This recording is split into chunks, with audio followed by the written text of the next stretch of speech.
En un lado de la cruz hay un madero ensangrentado, un símbolo social de vergüenza, una práctica salvaje de la crucifixión, humillante, agonizante, una muestra de castigo reservada para los peores criminales.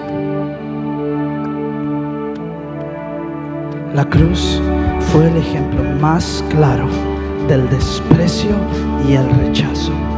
Las Sagradas Escrituras hablan de una crucifixión que lo cambió todo. Golpeado, molido, los clavos en sus manos, la lanza en su costado y su último aliento, la oscuridad.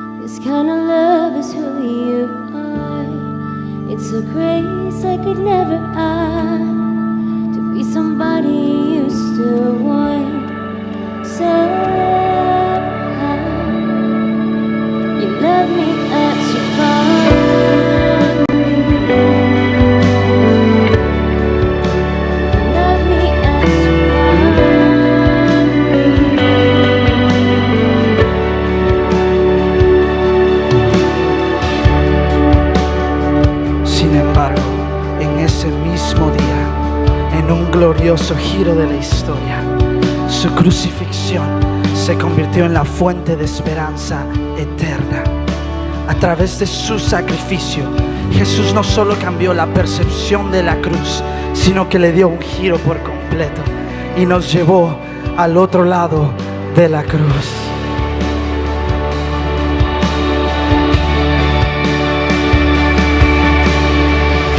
Del escándalo a la gracia, de la condena al perdón, de la presión a la libertad, de la oscuridad a la luz, de la derrota a la victoria, de la vergüenza a la confianza, del temor a la fe, de la tristeza a gozo, del temor a la expectativa y de la muerte a la vida.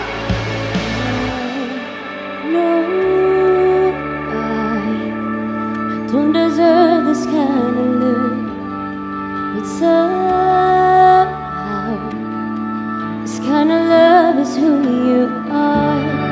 It's a grace I could never have. Be somebody you used to want. Somehow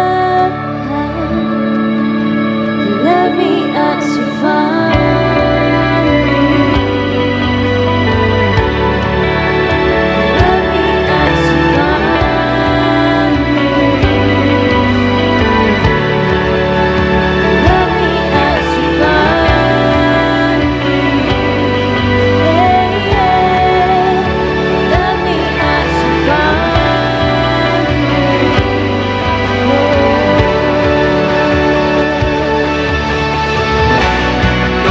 Vez fue visto como la máxima forma de humillación, se ha convertido en nuestra forma más grande de su increíble amor.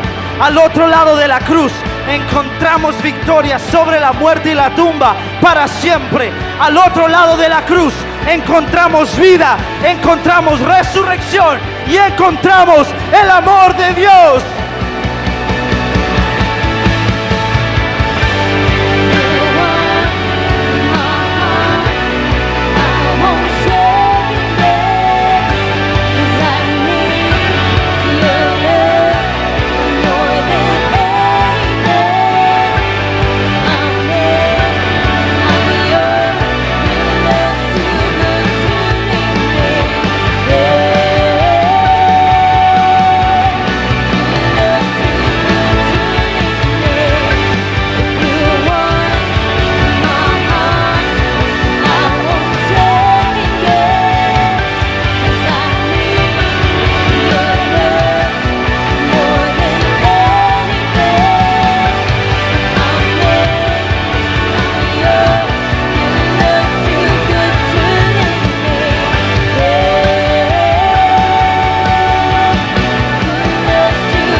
is who you are. It's a grace I could never add to be somebody you still want. Somehow you love me as you find me.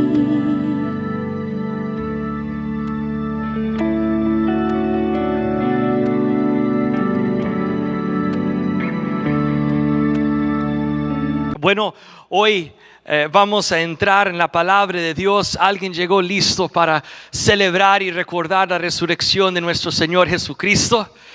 Amén. Pues ahí vamos a comenzar hoy en el libro de Mateo. Si tiene su Biblia y lo quiere buscar conmigo, Mateo capítulo 28, el verso 1, dice lo siguiente. Dice: el domingo por la mañana temprano, cuando amanecía el nuevo día, María Magdalena y la otra María fueron a visitar la tumba.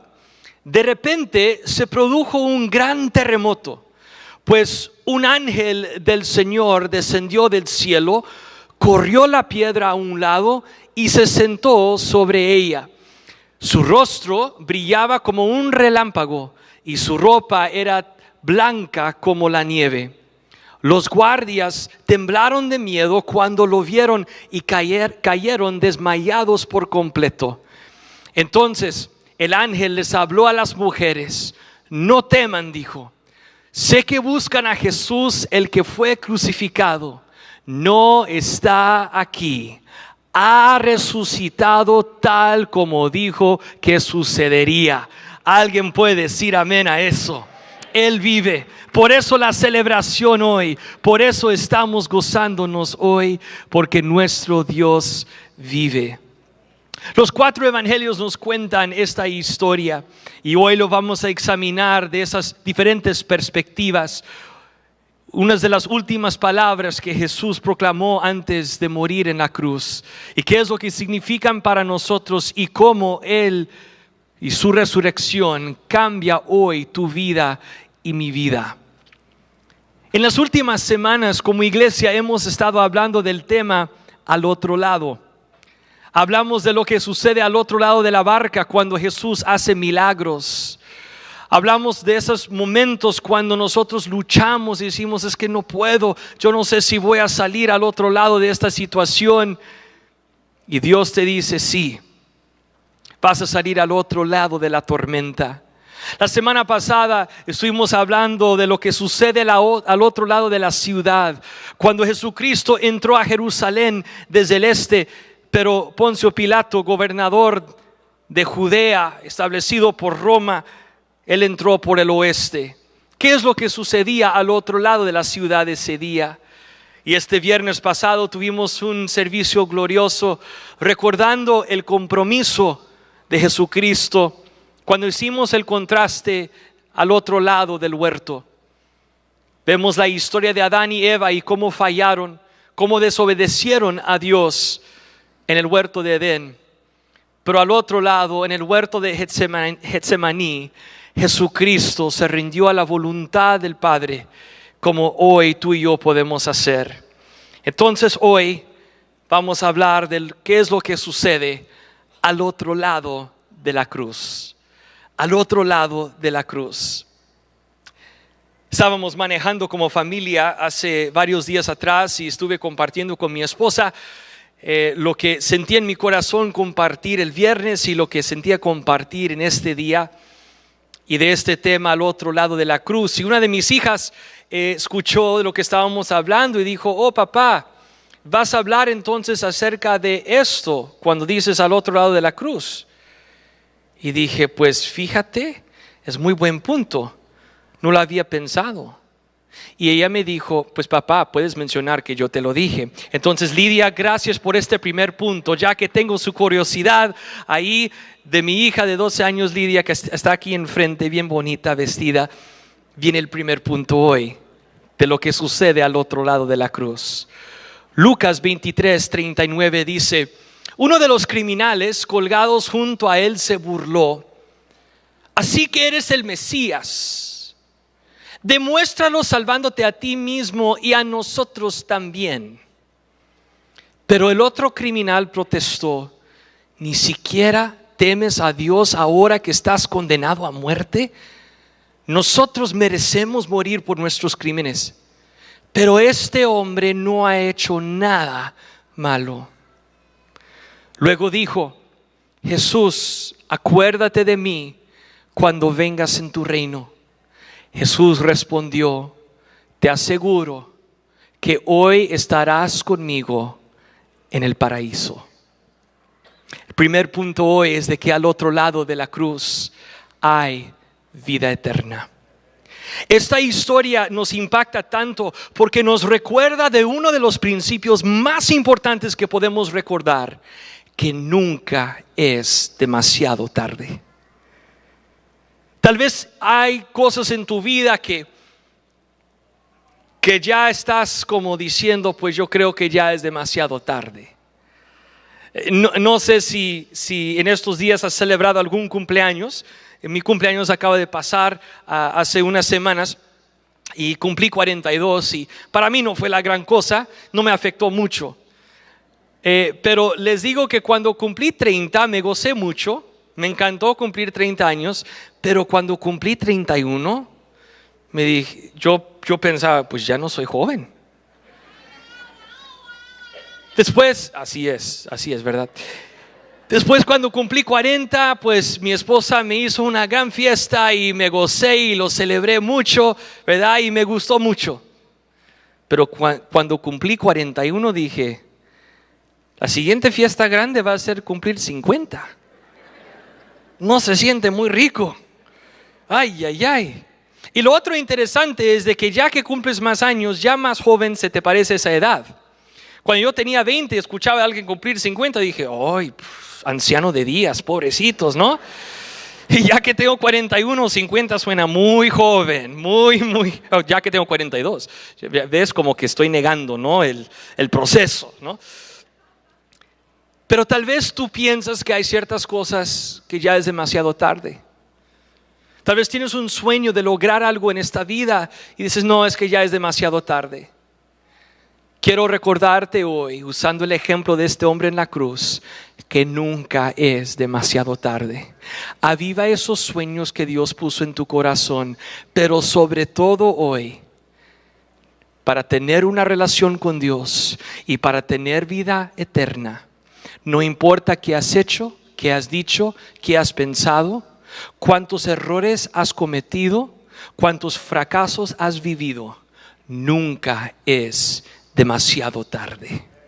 Siempre hay tiempo para vida eterna. Vamos a ver el libro de Juan para el siguiente punto hoy, en el capítulo 19, verso 28. Dice, Jesús sabía que su misión ya había terminado. En un momento vamos a hablar de cuál fue esa misión y por qué se terminó en la cruz. Dice, y para cumplir las escrituras dijo, tengo sed. Había ahí una vasija de vino agrio, así que mojaron una esponja en el vino, la pusieron en una rama de hisopo y la acercaron a los labios de Jesús. Después de probar el vino, Jesús dijo, todo ha terminado. En otra versión dice, consumado es. Entonces inclinó la cabeza y entregó su espíritu. ¿Cuál fue esa misión que él había ya completado? ¿Por qué dijo todo ha terminado o consumado es? ¿A qué se refería? El siguiente verso nos ayuda a entender. Dice, era el día de preparación y los líderes judíos no querían que los cuerpos permanecieran ahí colgados el día siguiente, que era el día de descanso. Y uno muy especial porque era la Pascua. Entonces le pidieron a Pilato que mandara a quebrarles las piernas a los crucificados para apresurarles la muerte. Así podrían bajar los cuerpos. Lo que muchos no saben es de que el proceso de la crucifixión no fue algo que duraba unas horas.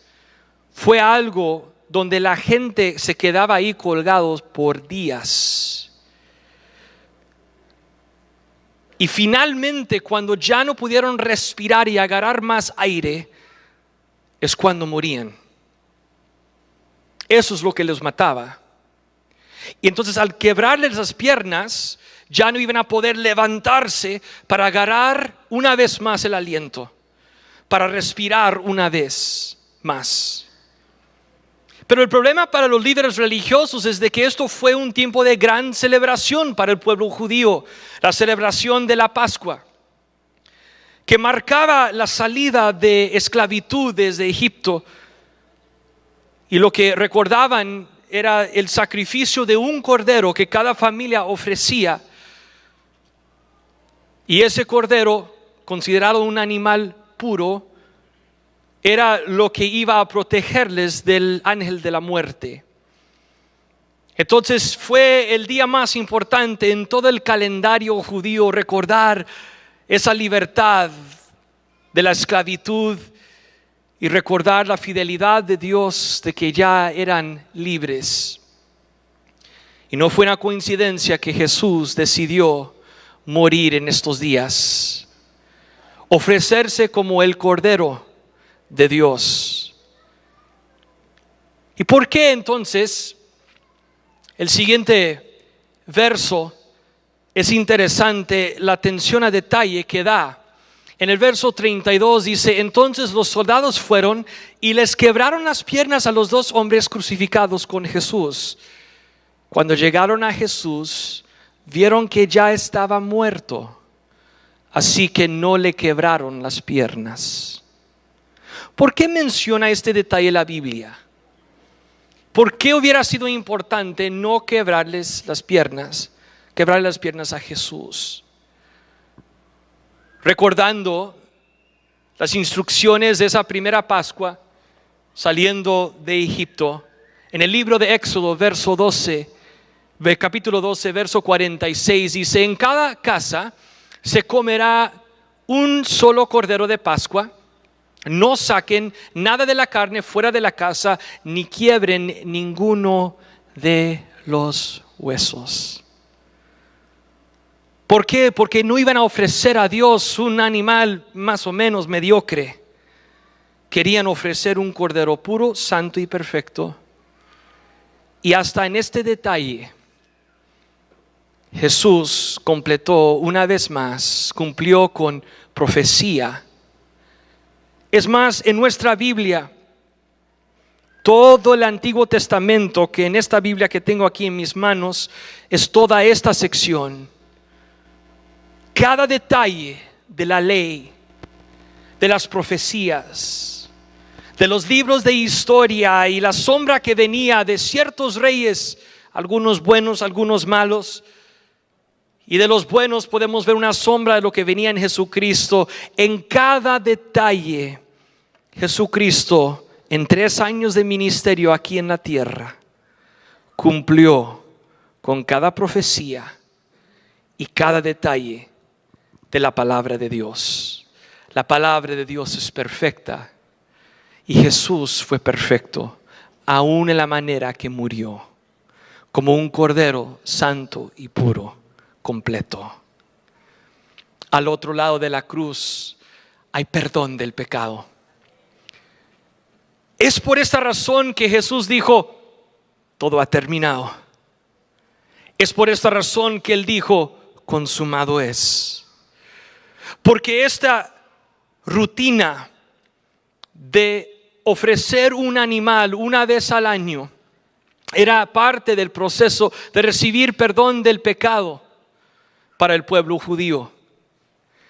Y Jesús vino para darnos un mejor pacto, como dice el libro de Hebreos, que ya no iba a ser necesario ofrecer un sacrificio tú y yo cada año para el perdón de nuestros pecados, porque Jesucristo murió y resucitó una vez y para siempre para darnos ese perdón.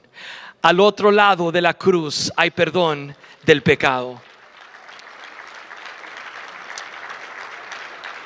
En Marcos 15:37 dice: entonces Jesús soltó otro fuerte grito y dio su último suspiro.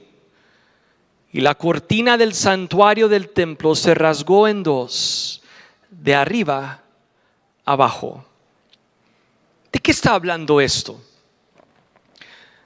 En tiempos antiguos, alrededor de 1000 años antes de Cristo, David compró un terreno ahí en lo que hoy en día llamamos Jerusalén. Su hijo Salomón edificó un templo, porque desde los tiempos de Moisés habían usado un tabernáculo. Era algo portátil, móvil, que llevaban de un lugar a otro. Y ya en el reinado de Salomón se edificó ahora sí un templo, un lugar permanente, semipermanente. Y igual que el tabernáculo de Moisés, en el templo de Salomón había lo que llamaban los atrios, los lugares como de afuera. Después el lugar santo. Y detrás de una cortina, un velo muy especial, muy grueso, había el lugar santísimo. Ahí estaba el arca del pacto. Estaba los 10 mandamientos. Estaba la vara de Aarón. Maná, la provisión de Dios. Todo el estudio del tabernáculo o del templo es algo maravilloso que vamos a estudiar como iglesia. Pero hoy nos enfocamos en ese velo, en esa cortina que separaba el lugar santo del lugar santísimo. Entonces pregunta, ¿quién podía entrar al lugar santísimo? El sumo sacerdote. Solo él, nadie más. ¿Cuántas veces podía entrar él? Una vez al año. ¿Para qué entraba? Para ofrecer el sacrificio para el perdón de los pecados del pueblo. Una vez al año el sumo sacerdote entraba. Cuando Jesús muere en la cruz, algo muy interesante sucede en Jerusalén. Varias cosas. ¿Sabe que muertos se resucitaron ese día también? Y también dice que hubo un terremoto, pero también el velo del templo se rasgó en dos, de arriba hacia abajo. ¿Por qué de arriba hacia abajo? Porque de abajo hacia arriba es un acto del hombre, de arriba hacia abajo es un acto de Dios. Y Dios estaba diciendo, ahora por el sacrificio de este Cordero perfecto, todos tienen acceso a mi presencia.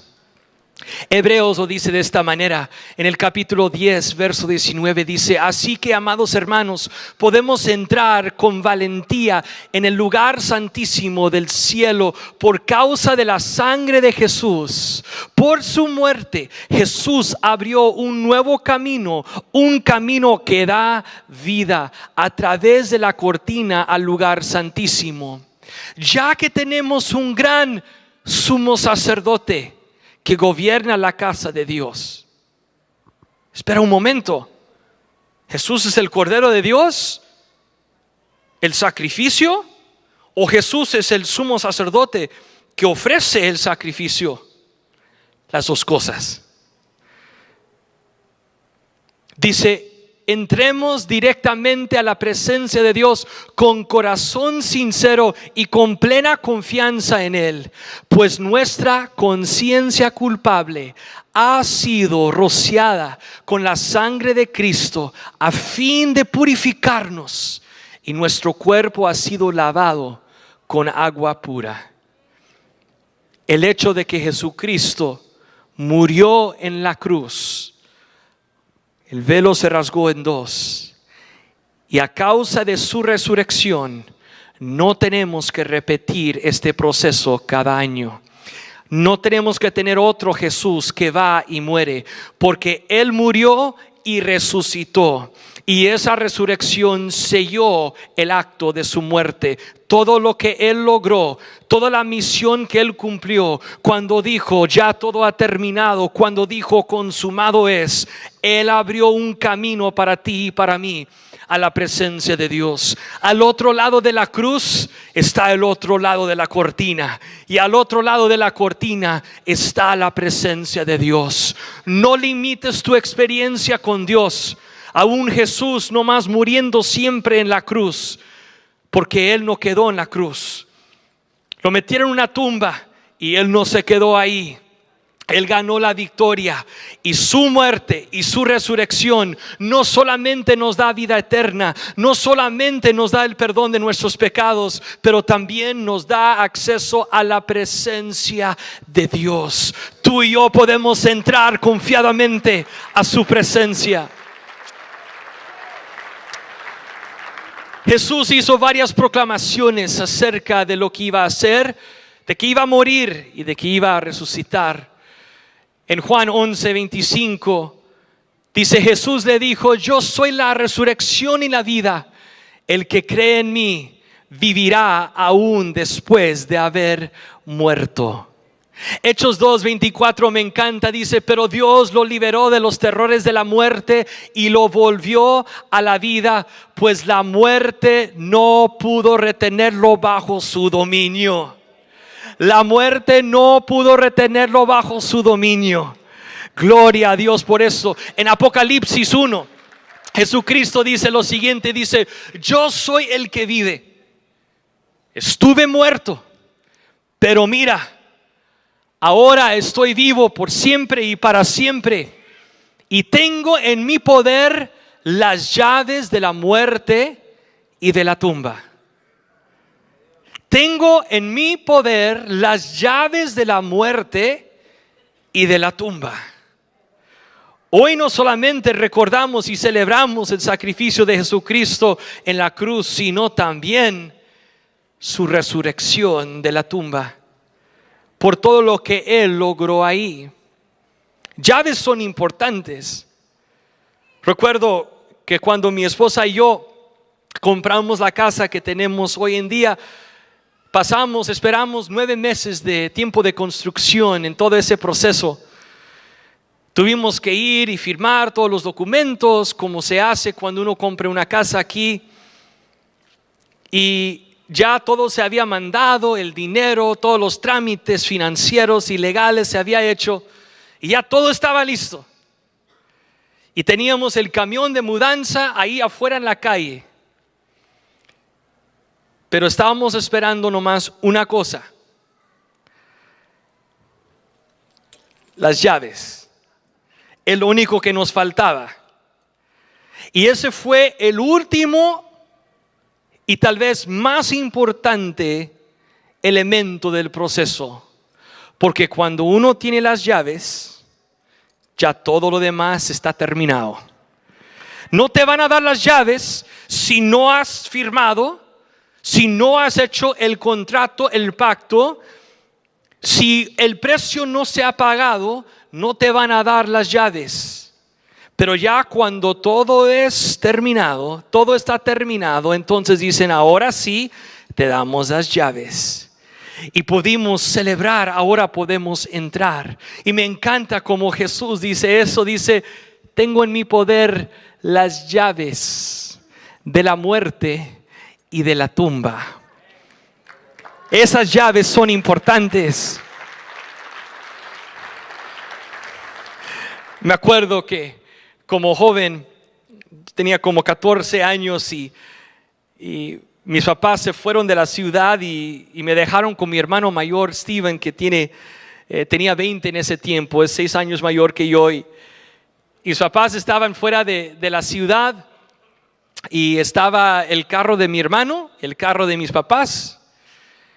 Y un día yo quería ir a la iglesia, mi hermano tenía otro compromiso y no quería tener que llevarme, y yo tenía 14, no tenía licencia.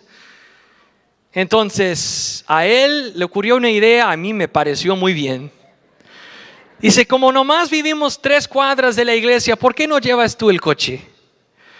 Tú sabes más o menos cómo manejar. Entonces dije: ok, muy bien, excelente. Entonces yo todo emocionado, era nomás 3 cuadras en una zona residencial. Y déjame decir esto para todos los jóvenes aquí: no estoy recomendando que manejas antes de tener tu licencia, ¿ok? Para que quede bien claro, grabado aquí en internet y en YouTube y todos los demás medios, ¿ok? No hubiera yo hecho eso, pero sí lo hice, entonces tengo que contar la historia. Entonces arranqué el coche, fui manejando a la iglesia y entré a la iglesia como que sin nada. Me senté ahí con todos mis amigos del grupo de jóvenes de la iglesia. Adoramos a Dios. Después empezó la predicación. Y durante la predicación, en medio del sermón, saco las llaves y hago así.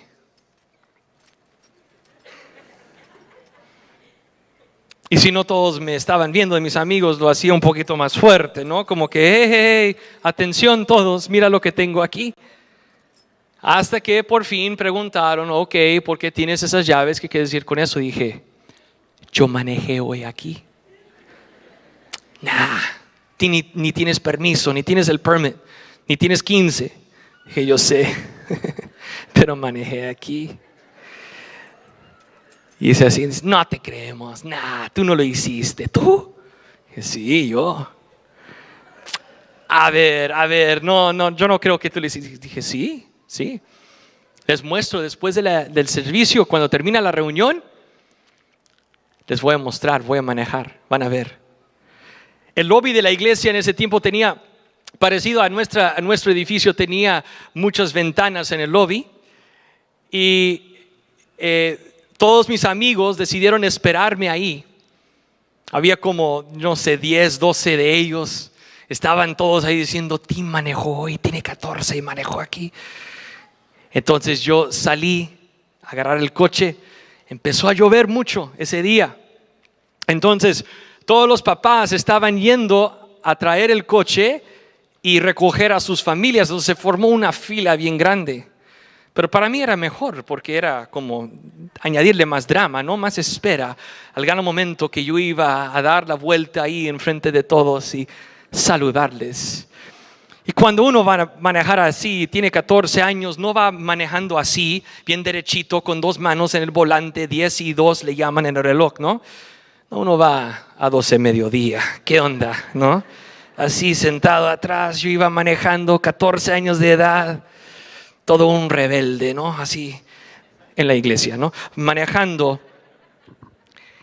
Entonces, cuando por fin me tocó mi turno de pasar enfrente de la iglesia, pues había un montón de tráfico. Entonces yo no estaba acelerando, nomás uno pues suelta el freno y el carro avanza bien lento, ¿no? Entonces yo iba ahí con mi pie en el freno y veo todos mis amigos cuando yo voy pasando.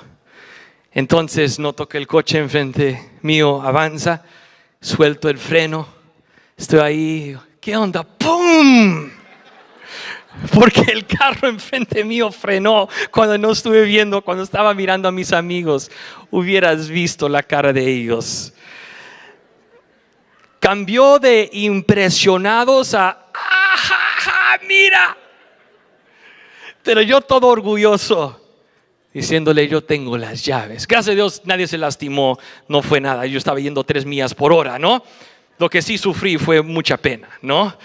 Después de jactarme y ser bien orgulloso y desobediente, Dios tiene sus maneras de humillarnos, ¿verdad? Entonces así me mantuvo humilde y no manejé otra vez, por lo menos muchas veces antes de los 16. Bueno, llaves son importantes. Llaves muestran que tienes acceso a algo, que tú tienes habilidad de hacer ciertas cosas, que tú tienes entrada, que tienes algo en tu poder. Y al otro lado de la cruz hay llaves.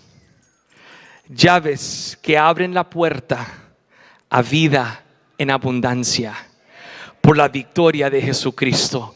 Primera de Corintios 15 lo dice de esta manera. En el verso 51 dice, pero permítanme revelarles un secreto maravilloso.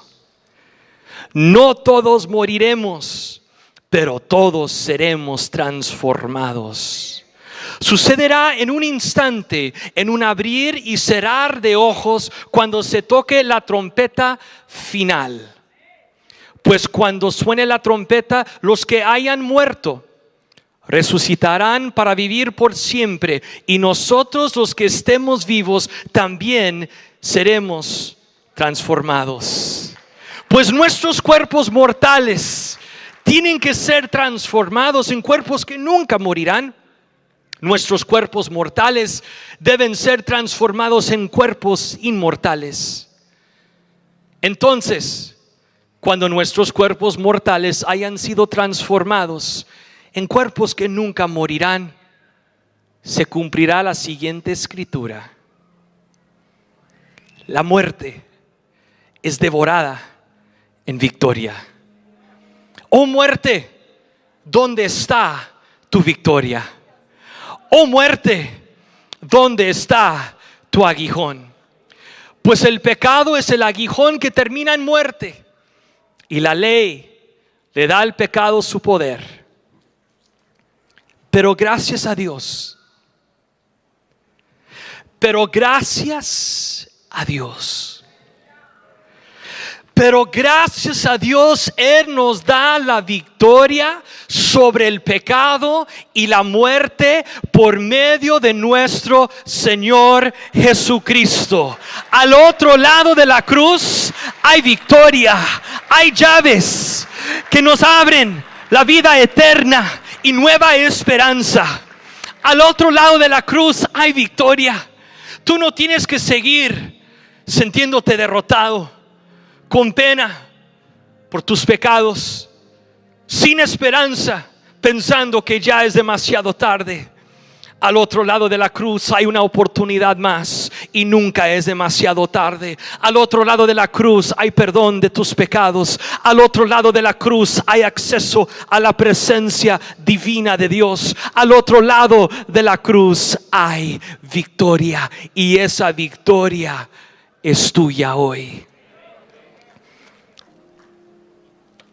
Hoy queremos ir al otro lado de la cruz. Hoy tú puedes vivir al otro lado de la cruz. Hay personas aquí que tal vez se sienten muy lejos de Dios, ni saben cómo acercarse. Es más, ni sabes por qué estás aquí hoy. Yo quiero decirte por qué. Porque Dios te ama. Él está aquí. Ni por un momento Él te ha abandonado.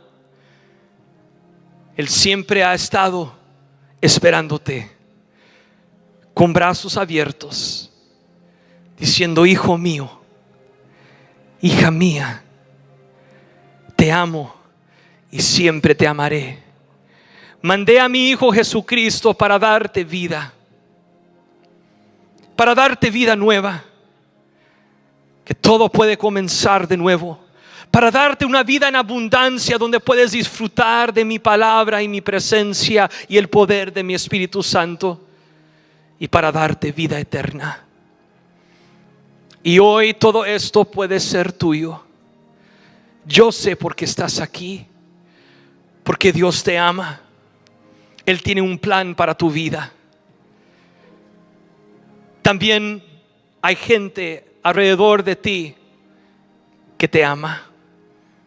Algunos los conoces, son tus amigos, tu familia, tus compañeros de trabajo o vecinos.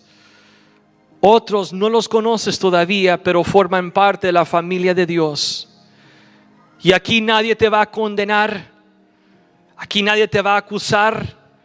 Aquí todos te vamos a recibir y abrazar y decir: bienvenido a la familia de Dios.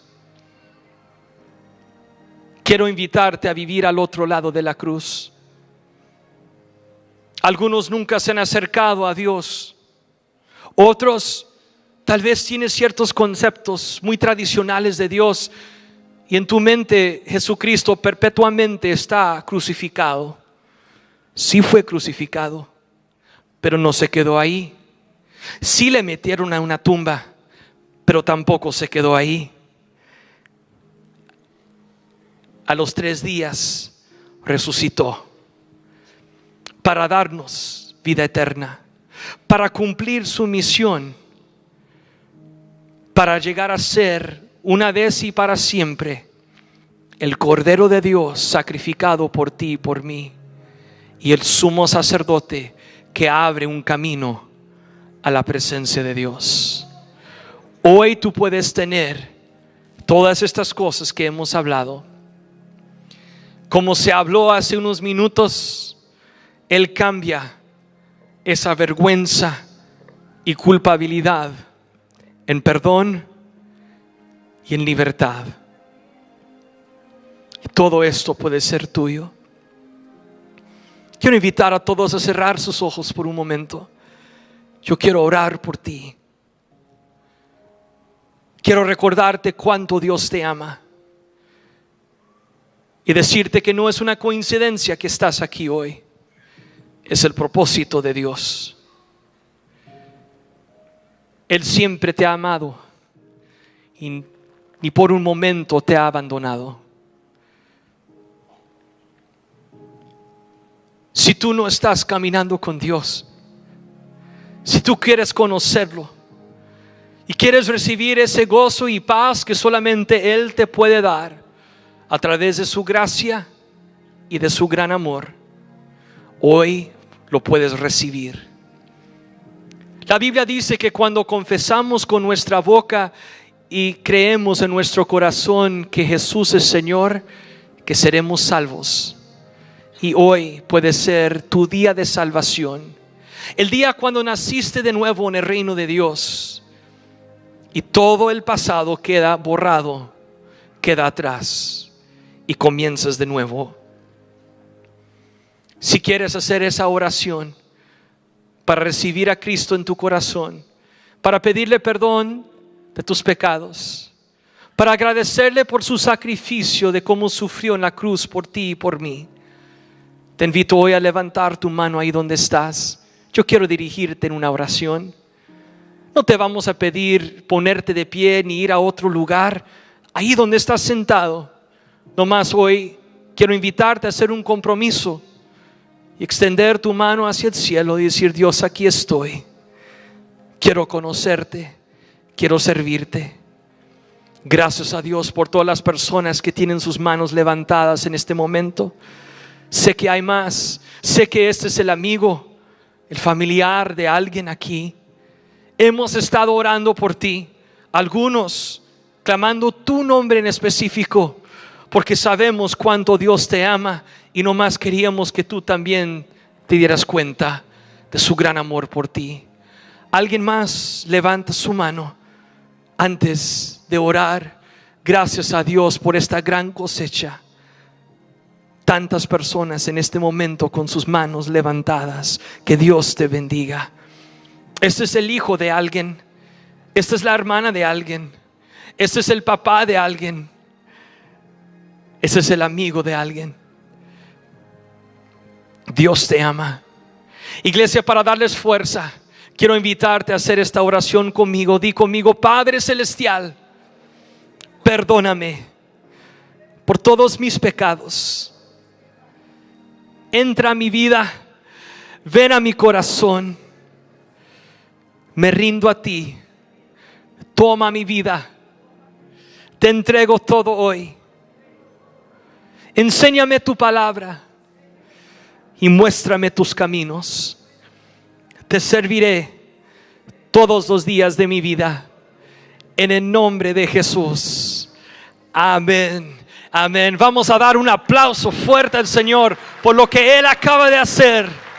Vida nueva, vidas cambiadas, resurrección acaba de suceder hoy en este santuario.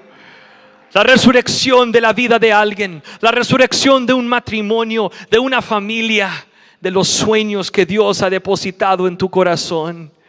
Vamos a vivir en el poder y la esperanza de la resurrección en el nombre de Jesús.